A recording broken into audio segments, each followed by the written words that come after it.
पटना में आमरण अनशन पर बैठे जनसुराज पार्टी के नेता प्रशांत किशोर को पुलिस ने हिरासत में लिया। बीपीएससी पीटी रद्द कराने की मांग पर गांधी मैदान में 5 दिन से अनशन पर बैठे थे।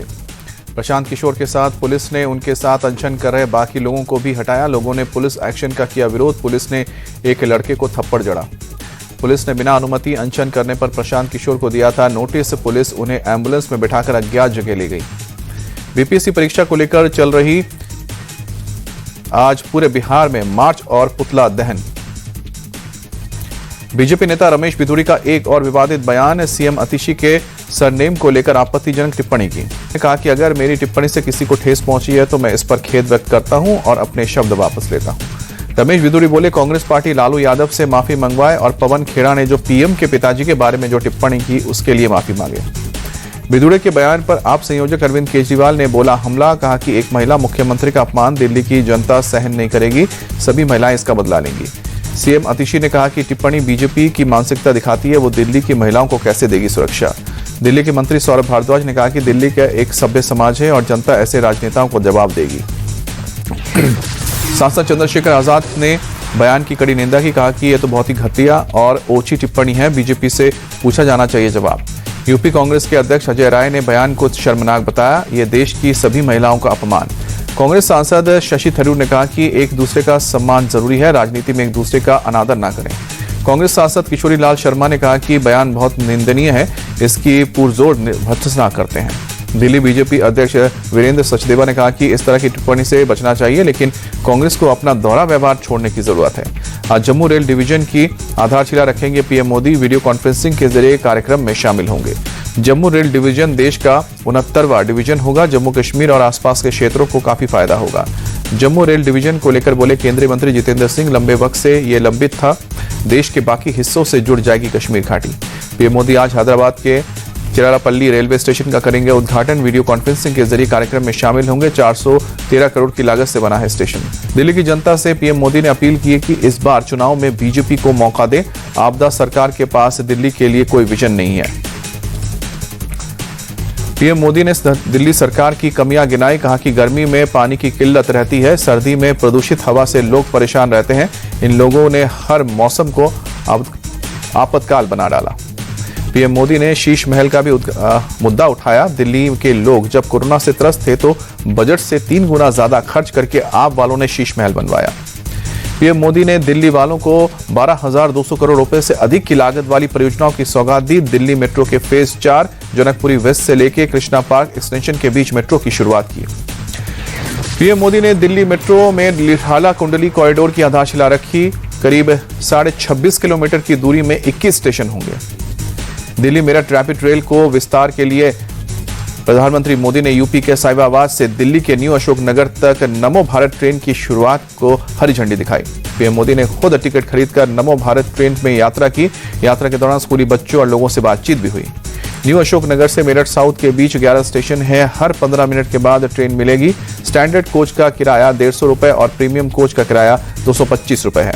पीएम मोदी के आपदा वाले आरोपों पर आप संयोजक अरविंद केजरीवाल ने जवाब दिया। कहा कि हम केंद्र से लड़ते नहीं हैं, हमने काम कराने के लिए केंद्र के सामने हाथ भी जोड़े हैं। अरविंद केजरीवाल बोले, पीएम का भाषण सुनकर बुरा लगा। उन्होंने आज 38 मिनट के भाषण में 29 मिनट हमें गाली दी। केजरीवाल बोले, बीजेपी मुझे गालियां देकर वोट पाना चाहती है, लेकिन केंद्र की वजह से दिल्ली का विकास रुका है।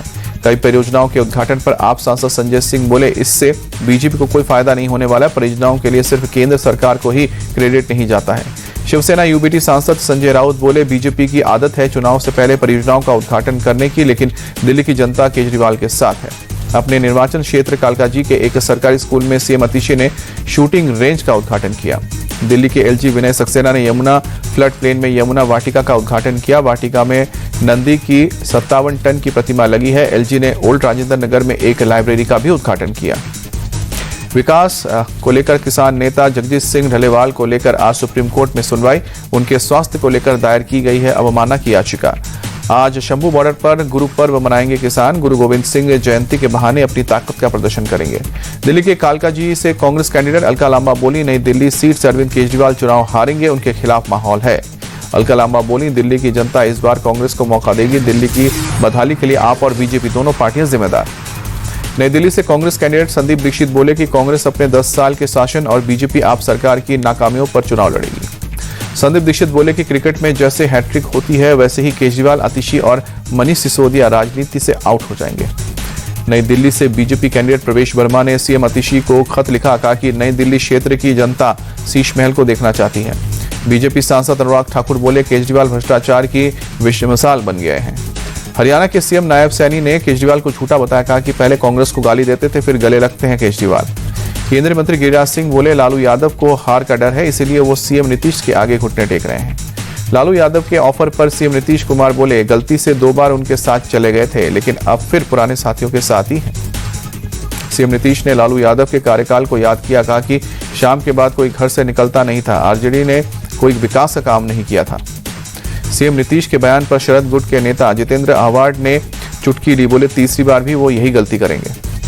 आरजेडी नेता तेजस्वी यादव बोले अगर बिहार में हमारी सरकार बनती है तो माई बहन मान योजना लागू करेंगे और लोगों को 200 यूनिट फ्री बिजली देंगे। राजस्थान के पूर्व सीएम अशोक गहलोत का भजनलाल सरकार पर अटैक, कहा कि पिछले 1 साल में उन्होंने विकास का कोई काम नहीं किया, राज्य सरकार जनता का विश्वास खो चुकी है। बांग्लादेश की जेल में बंद 95 भारतीय मछुआरों को रिलीज किया गया, भारत ने भी 90 बांग्लादेशी मछुआरों को रिहा किया। आंध्र प्रदेश के विजयवाड़ा में मंदिरों से सरकारी अधिग्रहण से मुक्ति का लेकर जागरण अभियान शुरू। वीएचपी चीफ आलोक कुमार बोले सरकारें सभी मंदिर छोड़ें। आलोक कुमार बोले मंदिर कभी सामाजिक और सांस्कृतिक एकता का केंद्र होते थे, आखिर सरकारों का मंदिर पर कब्जा क्यों है। अयोध्या के सरयू घाट पर संध्या आरती हुई, प्रयागराज में भी गंगा आरती में भारी संख्या में लोगों ने हिस्सा लिया। 16वें आदिवासी युवा कार्यक्रम में सीएम योगी का संबोधन, कहा कि सुरक्षा और कानून व्यवस्था सुशासन की पहचान, विकास में यूपी सबसे अग्रणी राज्य। पीएम मोदी 9 जनवरी को प्रवासी भारतीय सम्मेलन का उद्घाटन करेंगे, 50 से ज्यादा देशों के लोग हिस्सा लेंगे। ओडिशा की राजधानी भुवनेश्वर में प्रवासी भारतीय सम्मेलन को लेकर आतंकी खतरे से निपटने के लिए मॉक ड्रिल की गई है।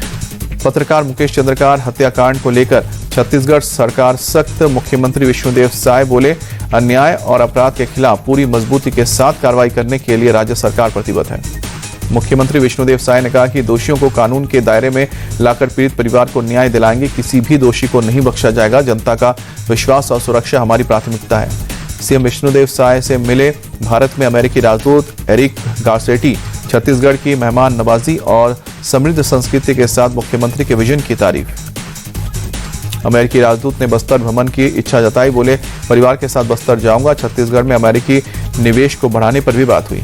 झारखंड के सीएम हेमंत सोरेन की अध्यक्षता में अबुआ बजट पोर्टल और मोबाइल ऐप लॉन्च हुआ, बजट को लेकर पब्लिक से सुझाव लिए जाएंगे। कर्नाटक में बसों के बड़े किराए पर बोले पूर्व सीएम येदियुरप्पा, सरकार इस फैसले को वापस ले, जनता इसको बर्दाश्त नहीं करेगी। अभी और बढ़ेगी सर्दी का सितम, आज दिल्ली एनसीआर में हल्की बारिश हो सकती है। मौसम विभाग ने पहाड़ी इलाकों में बर्फबारी का अनुमान जताया। बिहार की राजधानी पटना में 11 जनवरी तक कक्षा 8 तक के स्कूल बंद रहेंगे। बढ़ती ठंड की वजह से प्रशासन ने फैसला लिया। दिल्ली में कड़कड़ाती ठंड से राहत नहीं, रैन बसेरों में शरण ले रहे हैं जरूरतमंद लोग। उत्तर प्रदेश के सीतापुर में कोहरे और शीतलहर का कहर, आम जनजीवन हुआ प्रभावित। जम्मू कश्मीर के श्रीनगर में हुई ताजा बर्फबारी, तापमान में गिरावट से और बड़ी ठंड। कैमरे में कैद हुआ बर्फबारी का खूबसूरत नजारा, पर्यटकों की भी बढ़ रही है तादाद। जम्मू कश्मीर के सोनमर्ग में भी हुई बर्फबारी, चारों तरफ बिछी बर्फ की सफेद चादर। बर्फबारी के बीच मस्ती करते नजर आए पर्यटक, जमकर उठाया बर्फबारी का लुत्फ। जम्मू कश्मीर के गुलमर्ग में भारी बर्फबारी, पर्यटकों ने जमकर उठाया लुत्फ। संभल हिंसा का एक और आरोपी सलीम पकड़ा गया, संभल के सीओ अनुज चौधरी पर गोली चलाने का आरोप। राजस्थान के भरतपुर में 2 पक्षों के बीच भड़के बवाल में फायरिंग और आगजनी हुई, सुरक्षा के लिए इलाके में भारी पुलिस फोर्स तैनात। मणिपुर में सेना ने पुलिस के साथ मिलकर अभियान चलाया, कई इलाकों से भारी हथियार सामग्री बरामद। हरियाणा में मिनी सेक्रेटरीट में आग लगी, दमकल विभाग ने आग पर काबू पाया, आग लगने की वजह अभी तक पता नहीं। छत्तीसगढ़ में शहीद हुए डीआरजी हेड कांस्टेबल सन्नू करम को अंतिम विदाई दी गई, सीएम साय बोले उनका बलिदान व्यर्थ नहीं जाएगा। पश्चिम बंगाल के दक्षिण 24 परगना में गंगा सागर मेले की तैयारियां जारी, मेगा कंट्रोल रूम तैयार किया गया। कंट्रोल रूम से हर गतिविधि पर रखी जा रही है नजर, पुख्ता सुरक्षा व्यवस्था के लिए ड्रोन की भी मदद ली जा रही है। विश्व टेस्ट चैंपियनशिप से बाहर हुआ भारत, ऑस्ट्रेलिया ने सिडनी टेस्ट में भारत को 6 विकेट से हराया, बॉर्डर गावस्कर ट्रॉफी पर 3-1 से कब्जा किया। भारत की हार के बाद विश्व टेस्ट चैंपियनशिप के दोनों फाइनलिस्ट मिले, ऑस्ट्रेलिया ने WTC फाइनल में जगह बनाई, दक्षिण अफ्रीका के साथ होगा फाइनल मुकाबला। भारतीय टीम दूसरी पारी में 157 रन बनाकर हुई ऑल आउट, पहली पारी में 4 रन की मिली थी लीड, भारत ने 161 रनों का दिया था टारगेट, ऑस्ट्रेलिया ने 4 विकेट खोकर हासिल किया। ऑस्ट्रेलिया के स्कॉट बोलैंड का सिडनी टेस्ट में शानदार प्रदर्शन, बोलैंड बने प्लेयर ऑफ द मैच, दोनों पारियों में झटके 10 विकेट। भारत के तेज गेंदबाज जसप्रीत बुमराह बने player of the series, border Gavaskar trophy में बुमराह ने सबसे ज्यादा 32 विकेट लिए। सिडनी टेस्ट में 32 विकेट लेकर बुमराह ने रचा इतिहास, विदेशी धरती पर एक सीरीज में सबसे ज्यादा विकेट लेने वाले भारतीय गेंदबाज बने। बिशन सिंह बेदी के 31 विकेटों का रिकॉर्ड भी तोड़ा।